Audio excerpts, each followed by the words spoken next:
एक बार की बात है, शांतिपुर नामक गांव में आराध्या अपने गरीब माता पिता के साथ रहती थी। आराध्या जानती थी अगर वो अपने माता पिता को इस गरीबी से निकाल सकती है तो उसके लिए उसे पढ़ना होगा, बहुत मेहनत करनी होगी, तभी वो अपने माता पिता को इस गरीबी से निकाल सकती है। अपने माता पिता के साथ खेतों में मजदूरी भी कराया करती थी और कभी स्कूल की छुट्टी भी नहीं करती थी। वो हमेशा स्कूल में फर्स्ट आया करती थी। बहुत ही ज्यादा मेहनती थी, जिस वजह से उसके माता पिता को अपनी बेटी पर गर्व था। अरे मेरी गुड़िया रानी स्कूल जाने के लिए तैयार हो गई। मुझे लगा शायद तू आज स्कूल नहीं जाएगी, तेरी तबीयत ठीक नहीं है ना।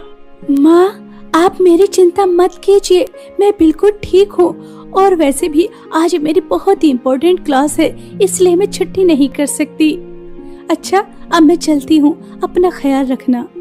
आराध्या कुछ समय बाद अपने स्कूल पहुँच जाती। देर बाद क्लास टीचर भी आ जाती हैं और आज टीचर के साथ एक नई स्टूडेंट भी थी जिसके अंदर एटीट्यूड कूट कूट कर भरा हुआ था। वो सभी बच्चों को ऐसे देख रही थी जैसे उसकी नजरों में वो स्टूडेंट्स कुछ भी नहीं।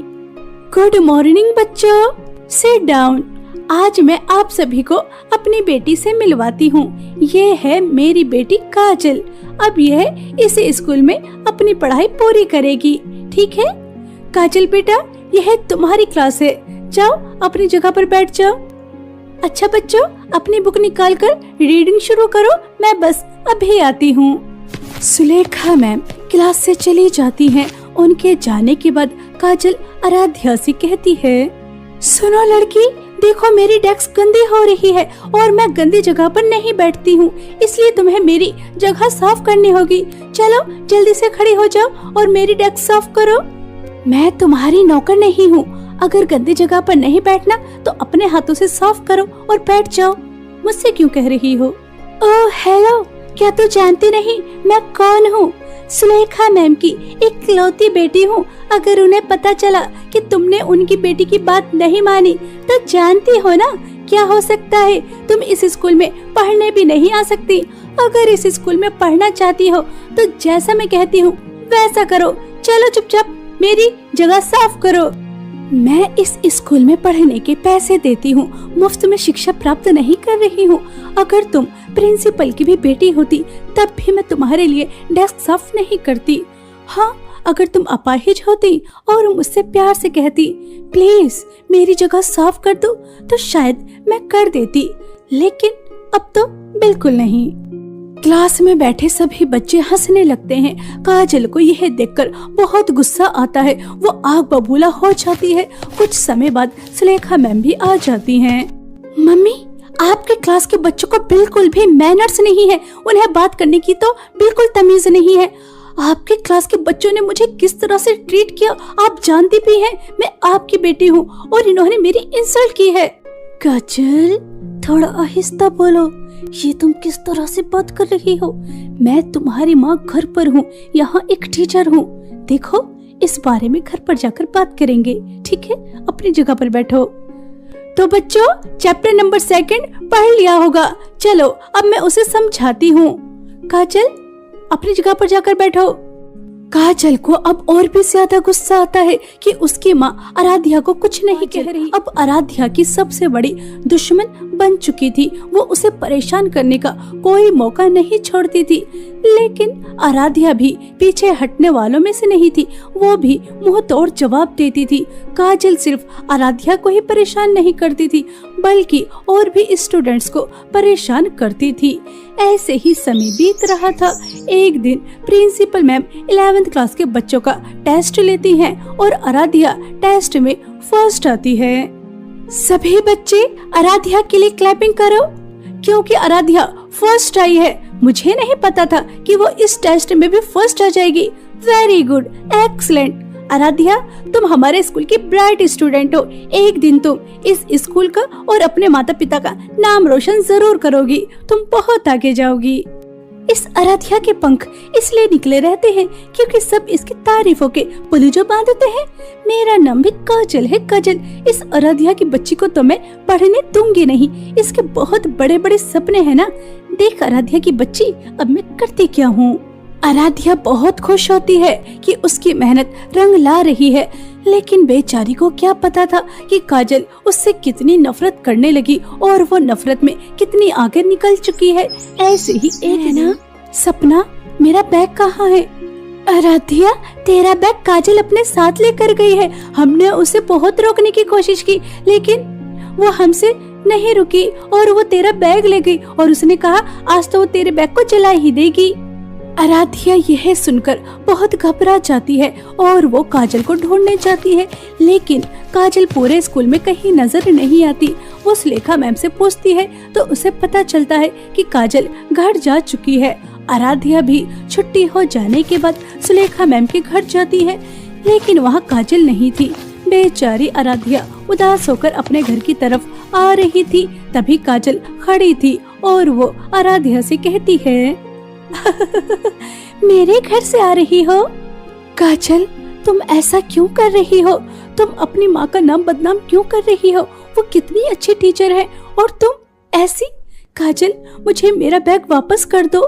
देखो, उसके अंदर बहुत इम्पोर्टेंट नोट्स हैं। मैंने बहुत मेहनत से बनाए, बहुत समय में बनकर तैयार हुए, एग्जाम में बहुत काम आएंगे। प्लीज मुझे मेरा बैग वापस कर दो। ठीक है, मैं अब इतनी भी बुरी नहीं हूँ।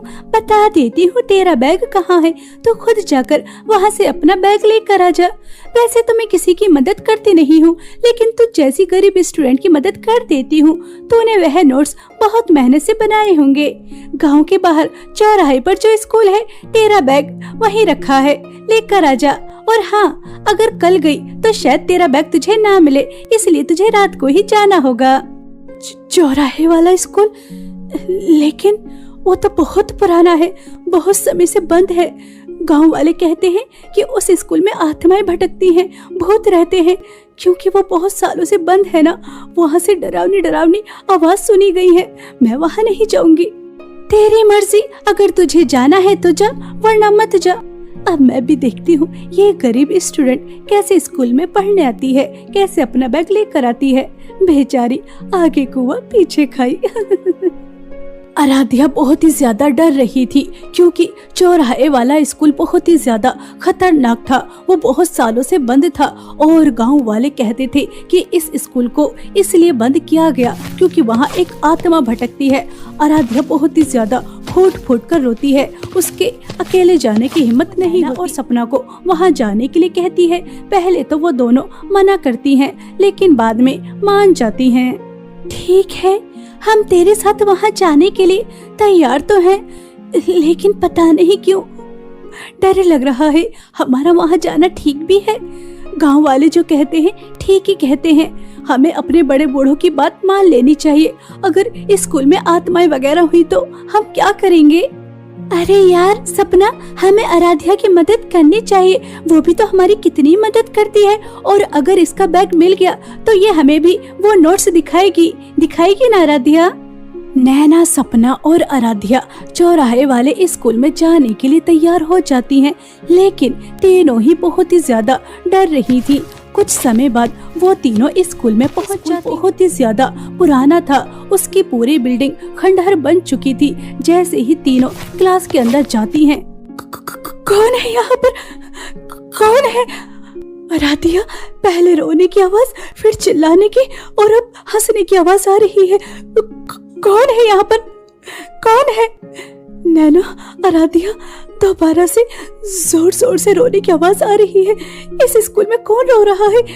ये आवाज तो बहुत ही ज्यादा डरावनी और खतरनाक है। और उसके बाद उन्हें ऐसा महसूस होता है जैसे उनके पीछे कोई खड़ा हो, और वो जैसे ही पीछे मुड़कर देखती हैं तो उनके सामने बहुत सारे स्टूडेंट्स थे और वो सब भूत थे। यह देखकर तीनों थर थर कांपने लगती हैं और वो सभी भूत रो रहे थे और उन्होंने हाथ जोड़ रखे थे। हमारी मदद करो, हमारी मदद करो। कोई हमारी मदद करने के लिए यहाँ नहीं आता, बस इस स्कूल को भूतिया नाम देकर यहाँ से गायब हो जाते हैं। कोई हमारी मदद के लिए नहीं आता। हमारी मदद करो, हमारी मदद करो। तुम तो भूत हो, हमें आसानी से मार सकते हो, अपना शिकार बना सकते हो, लेकिन तुम तो रो रहे हो, हमसे मदद मांग रहे हो। हम इंसान तुम भूतों की मदद कैसे कर सकते हैं? सूजी और रिचुअल कर कर इस रिचुअल को इंसान ही कर सकते हैं। दिन में तो कोई यहाँ भटक भी जाता है, लेकिन रात में कोई नहीं भटकता, कोई भी नहीं। और यह सूजी और रिचुअल रात में ही क्या चाहता है? कृपया करके हमारी मदद करो, हमें मुक्ति चाहिए, हमें मुक्ति चाहिए, हमें मुक्ति चाहिए। सूजी और रिचुअल, यह तुम क्या कह रही हो? हमें कुछ भी समझ में नहीं आ रहा। यह क्या है और इससे क्या होगा और इससे तुम्हारी मदद कैसे हो सकती है? देखो, हमें नहीं पता कि तुम्हारी मौत कैसे हुई, तुम भूत कैसे बन गए और इस स्कूल का क्या रहस्य है, और तुम सूजी और रिचुअल क्यों करवाना चाहती हो। हम कुछ नहीं जानते, हम तो पढ़ने वाले बच्चे हैं, हमारे एग्जाम होने वाले हैं। प्लीज हमें यहाँ से जाने दो, हमें यहाँ से जाने दो। हम तुम्हें कुछ नहीं कहेंगे, जैसे ही हमें मुक्ति मिलेगी तुम यहाँ से चले जाना, लेकिन प्लीज हमें इस तरह से अकेला छोड़कर मत जाओ। भूतों को भी इंसानों की मदद की जरूरत पड़ती है, हमें तुम्हारी मदद की जरूरत है, हमें मुक्ति चाहिए। प्लीज सूजी और रिचुअल करो और हमें मुक्ति दिलाओ। सपना, नैना, अगर ये बुरे भूत होते तो अब तक हमें कच्चा चबा चुके होते। उन्होंने ऐसा कुछ भी नहीं किया। मुझे लगता है इन्हें सच में हमारी मदद की जरूरत है, हमें इनकी मदद करनी चाहिए। जरूरी नहीं कि सभी भूत बुरे हों। ठीक है, हम तुम्हारी मदद करने के लिए तैयार हैं, मगर हमें नहीं पता यह जो तुम कह रही हो सूजी और रिचुअल कैसे किया जाता है। यह स्कूल चौराहे पर है और सूजी और रिचुअल चौराहे पर ही क्या चाहता है? रात के 3:33 पर एक कंघी की जरूरत, एक लाल कपड़े की, और कुछ नहीं। बस तुम्हें वहाँ चौराहे पर खड़े होकर कंघी के दांतों को बजाना है और अपनी आंखों पर वो लाल कपड़ा बांधना है और एक आत्मा को बुलाना है, और कुछ नहीं। तीनों सूजी और रिचुअल को अच्छी तरह से समझ जाती हैं और वो स्कूल से बाहर निकलकर आ जाती हैं और चौराहे पर खड़ी हो जाती हैं। और जैसे ही 3:33 होते हैं तो तीनों लाल कपड़े से अपनी आंखें बंद कर लेती हैं और कंघी की आवाज कर कर आत्मा को बुलाती हैं। हमें एक आत्मा से मिलना है। अगर इस चौराहे पर कोई आत्मा भटक रही है तो कृपया करके हमारे सामने आओ। अगर यहाँ चौराहे पर कोई आत्मा भटक रही है तो कृपया करके हमारे सामने आओ, हमें एक आत्मा से मिलना है। तीनों अपनी आंखें बंद कर कर इस तरह से कह रही थी कि तभी उन्हें ऐसा महसूस होता है कि जैसे वहाँ पर कोई आया हो और उन्हें जोर जोर से हंसने की भी आवाज आती है। और जैसे ही वो अपने मुंह से कपड़ा हटाती हैं तो सामने एक बहुत ही ज्यादा खतरनाक आत्मा थी, जिसे देखकर तीनों के ही होश उड़ जाते हैं। इस चौराहे पर कौन सूजी और रिचुअल कर रहा था? क्या तुम? ठीक है, तुमने मुझे बुलाया और देखो मैं चली आई। अब बताओ तुम्हें क्या चाहिए, तुम क्या चाहती हो? हमें कुछ नहीं चाहिए, हमें कुछ भी नहीं चाहिए। हम तो सूजी और रिचुअल सिर्फ स्कूल में जो भूत है, जो बहुत समय से कैद है, उनके लिए कर रहे थे और उन्हीं के लिए आपको बुलाया है। उन्हें आपकी मदद की जरूरत है। वो इस स्कूल से बाहर निकलकर नहीं आ सकते, वो आजाद होना चाहते हैं। कृपया करके उनकी मदद करो। मुझे इतने साल हो गए, लेकिन आज तक मैंने इतने बहादुर इंसान नहीं देखे जो आत्मा के सामने खड़े होकर उसकी आंखों में आंखें डालकर इस तरह से बात कर रहे हो। तुमसे मिलकर खुशी हुई और तुमने यह रिचुअल अच्छी तरह से किया, इसलिए मैं तुम्हारी मदद जरूर करूंगी।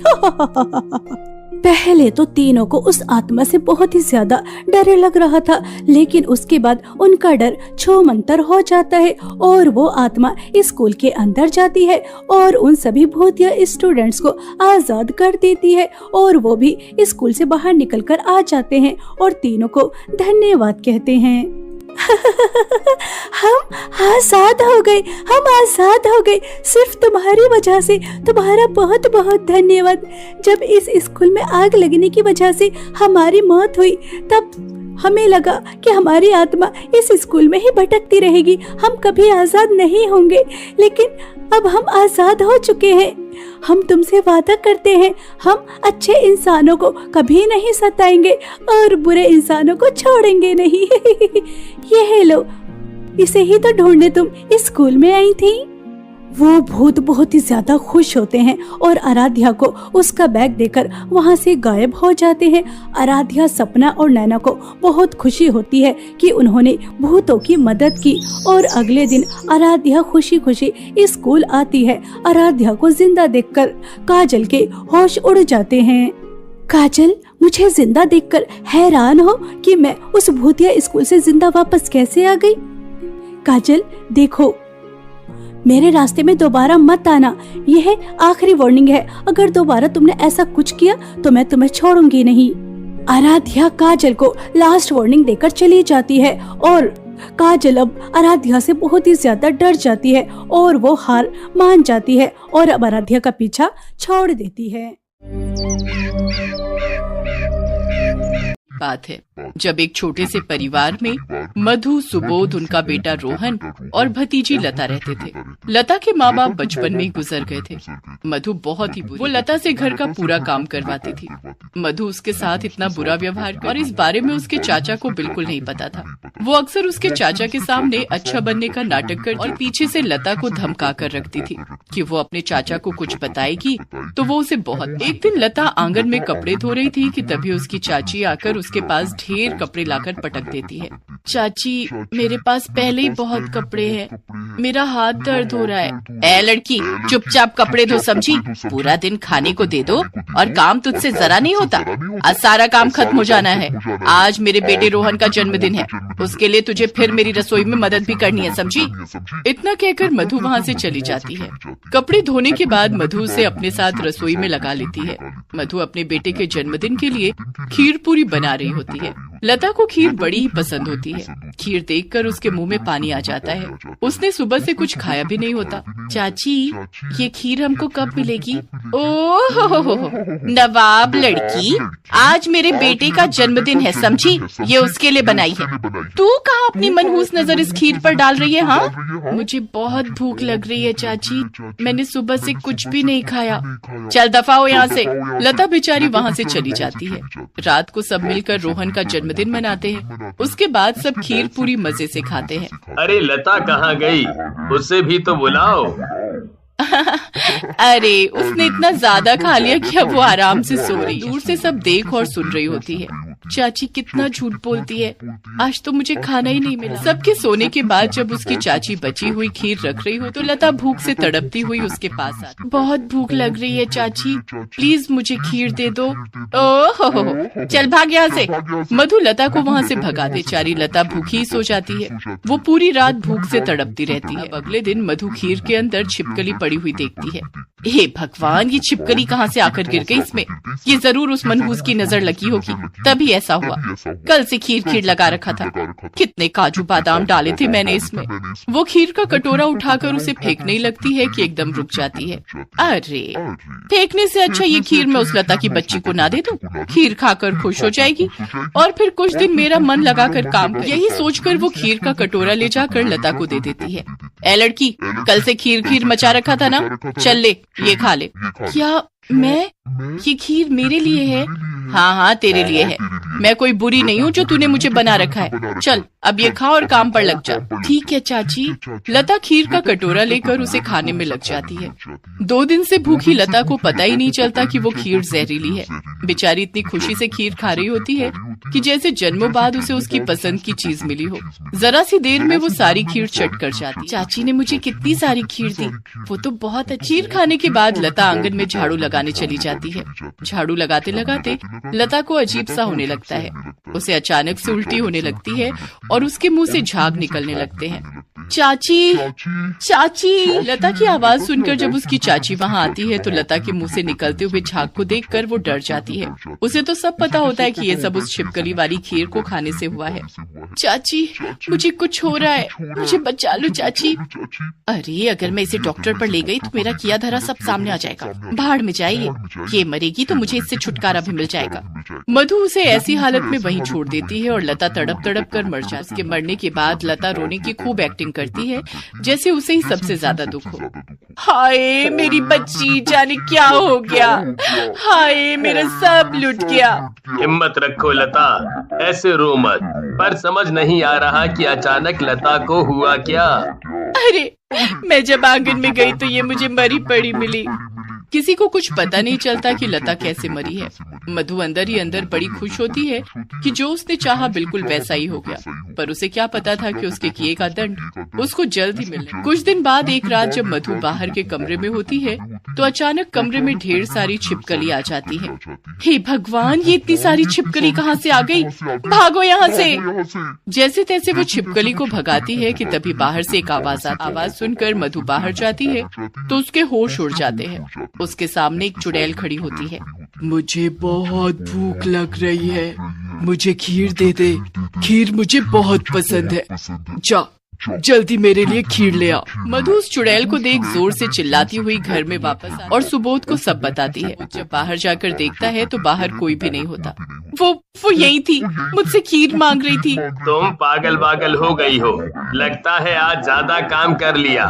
चलो अब सो जा। मधु चुपचाप सो जाती है पर ये सब अभी बंद नहीं हुआ। अगले दिन मधु रसोई में खाना बना रही होती है तो उसे पतीले में आलू की सब्जी की जगह उसमें खीर दिखने लगती है जिसमें ढेर सारी छिपकली उछल रही होती है।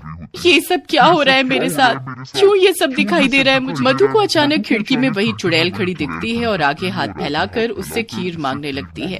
मुझे खीर दे दो, बड़ी स्वाद खीर बनाती हो ना तुम, चलो चलो जल्दी से खीर दे दो मुझे। मेरे पास कोई खीर नहीं है, चली जाओ यहाँ से। क्यों मुझे बार बार दिखाई दे रही हो? मैंने क्या किया है? मैं तो बस खीर मांगने आई हूँ, बहुत भूख लग रही है मुझे, तुम मुझे थोड़ी खीर दे दोगी तो मैं चली जाऊंगी। नहीं है मेरे पास कोई खीर, जाओ यहाँ से प्लीज चलिए। अचानक वहाँ सुबोध आ जाता है और मधु को अकेले में ऐसे बड़बड़ाता देख वो हैरान हो जाता है। ये क्या हो गया है तुम्हें? क्या अकेले में बड़बड़ किए जा रही हो? और तुम रो क्यों रही हो? मुझे बचा लो, मुझे बचा लो। अरे पर किससे बचा लूं? वो चुड़ैल, वो फिर से आई थी। कौन चुड़ैल? कहाँ है चुड़ैल? आई थी अभी, वो खीर मांगने वाली चुड़ैल। वो बार बार मेरे पास आती है और मुझसे खीर मांगती है। मधु से बार बार वो चुड़ैल खीर मांगने आती है। उसकी हालत दिन पर दिन खराब होने लगती है। सुबोध को अब मधु की हालत देख चिंता होने लगी। लता की माँ को फोन करके सारी बात बताते हैं और वो अगले ही दिन एक बाबा को लेकर उनके घर आ जाती है। बेटी क्या हुआ तुझे? देखो तो क्या हालत बना ली है अपनी।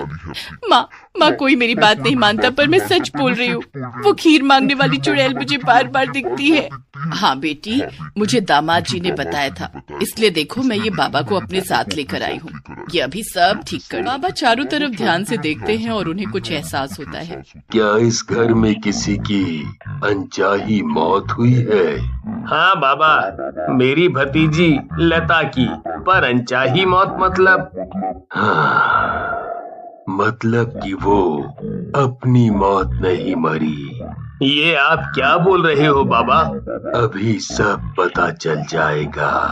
ये सुनकर मधु घबरा जाती है और कांपने लगती है। तो वो चुड़ैल बार बार तुम्हें दिखती है, क्या कहती है वो तुमसे? खीर मांगती है बाबा। एक काम करो, अभी रसोई में जाओ, बढ़िया सी खीर बना कर लाओ। बाबा के कहने पर मधु बढ़िया सी खीर बनाकर लाती है। ये लो बाबा खीर। बाबा उस खीर को घर के बीचों बीच रख देते हैं और उसके चारों तरफ गोला बना देते हैं। उसके बाद बाबा अपने मंत्रों का उच्चारण करना शुरू करते हैं। कुछ ही देर में वहाँ रखी खीर की कटोरी हिलने लगती है। इतना कहते ही वो चुड़ैल सामने आ खड़ी होती है और बस खीर की तरफ देखे जा रही होती है। खीर, खीर, खीर चाहिए, मुझे खीर चाहिए।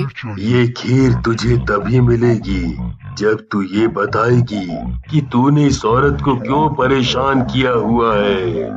मैंने इसे परेशान नहीं किया, मैंने बस इससे खीर मांगी है क्योंकि इसने मुझे पूरा दिन भूखा रखा। इसने खीर बनाई थी पर मुझे नहीं दी, बड़ी भूखी थी मैं। कितना तड़पाया इसने मुझे, और जब इसने मुझे अगले दिन खीर दी तो उसे खाते ही मैं तड़प तड़प कर मर गई। ये सब क्या बोल रही हो? ये तुमको तुम्हारी बीवी बताएगी। मैं क्या बताऊंगी? मुझे तो कुछ भी नहीं पता कि ये सब क्या बोली जा रही है। तुझे सब पता है। वो खीर में छिपकली गिर गई थी, इसलिए मैंने वो खीर लता को दे दी थी और उसे खाकर वो मर गई। ये रोज मुझसे जानवरों की तरह काम करवाती थी और पूरा पूरा दिन भूखा रखती। इसने मुझे मार डाला, मुझे माफ कर दो, मुझसे भूल हो गई। अब तुम्हारी भूल सुधारने का एक ही तरीका है, हर अमावस को तुमको छत पर खीर बनाकर रखनी होगी। अगर तुमने ऐसा नहीं किया तो ये चुड़ैल तुम्हें परेशान करती रहेगी। बाबा उस चुड़ैल को वहाँ रखी खीर दे देते हैं, जिसे वो बड़ी खुश होकर मधु हर अमावस को उसके लिए खीर बनाकर छत पर रखती, जिसे वो खाने आती है। फिर कभी अपनी चाची को वो परेशान नहीं करती।